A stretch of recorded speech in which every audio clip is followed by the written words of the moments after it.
Assalamualaikum warahmatullahi wabarakatuh. Perkenalkan, nama saya Dita Sari, NIM 20191333001 dari Program Studi Pendidikan Geografi Universitas PGRI Palembang. Kali ini saya akan menampilkan video audiovisual mengenai pola desa kereta atas dilihat dari citra satelit dan kendala pedesaan di era revolusi industri 4.0. Ada 4 bentuk dan pola persebaran desa yang terdiri dari pola pemukiman linear, pola pemukiman radial, pola pemukiman menyebar, serta pola pemukiman mengelompok. Dilihat dari satelit, desa kereta atas mempunyai pola menyebar. Itu disebabkan karena topografi atau bentuk muka bumi yang tidak seragam, kemudian disebabkan pula oleh kesuburan tanah yang tidak baik. Kita tahu sebagian warga desa kereta atas bekerja sebagai penambang timah, dan tanah hasil pertambangan timah itu berpotensi kurang subur, dan itulah sebab mengapa pola desa kereta atas itu menyebar. Selanjutnya kita membahas kendala pedesaan di era revolusi industri 4.0. Revolusi industri 4.0 merupakan upaya transformasi menuju perbaikan dengan mengintegrasikan dunia online dan lini produksi di industri, di mana semua proses produksi berjalan dengan internet sebagai penopang utama. Pelaku industri membiarkan komputer saling terhubung dan berkomunikasi satu sama lain yang akhirnya membuat keputusan tanpa keterlibatan manusia.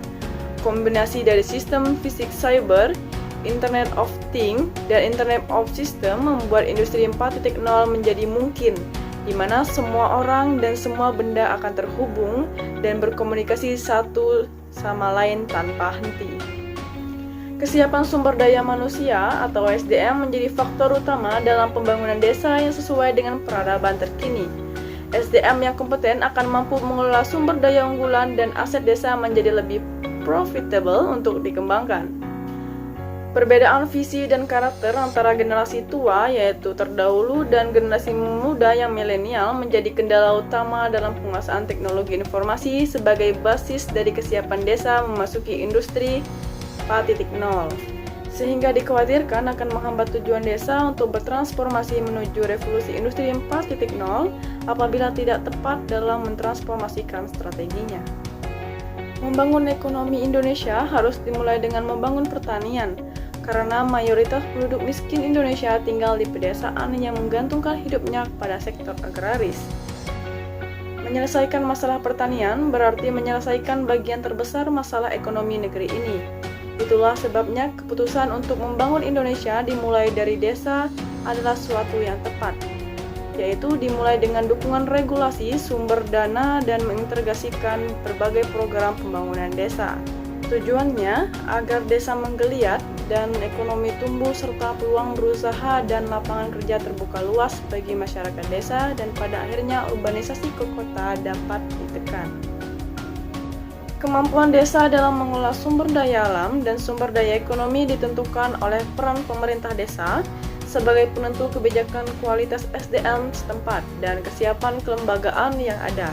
Kelembagaan desa seperti BUMDes, BPD, kelompok tani, dan sebagainya perlu berbenah untuk meningkatkan kompetensinya dalam menghadapi era 4.0. Kesiapan yang perlu ditempuh adalah menggerakkan ekonomi digital di pedesaan, memiliki sistem informasi desa meliputi kewirausahaan, transaksi ekonomi desa, e-commerce berbasis desa, dan lain-lain. Masyarakat desa nantinya akan terbiasa dengan aplikasi teknologi informasi untuk mendukung aktivitas bisnisnya. Kesiapan sumber daya manusia sangat strategis sebagai pendukung program yang telah difasilitasi oleh pemerintah pusat melalui dana desa dari Kemendes, PDTT, dengan program utamanya Prukades, Pembangunan Embung, BUMDes, dan Sorga Desa. Program ini bisa menjadi titik ungkit pertumbuhan perekonomian desa, terutama pelaku mikro menengah di pedesaan. Dengan mengoptimalkan akses internet dalam setiap aktivitas usaha yang berbasis produk unggulan desa, maka desa akan lebih siap untuk bertransformasi di era revolusi industri 4.0.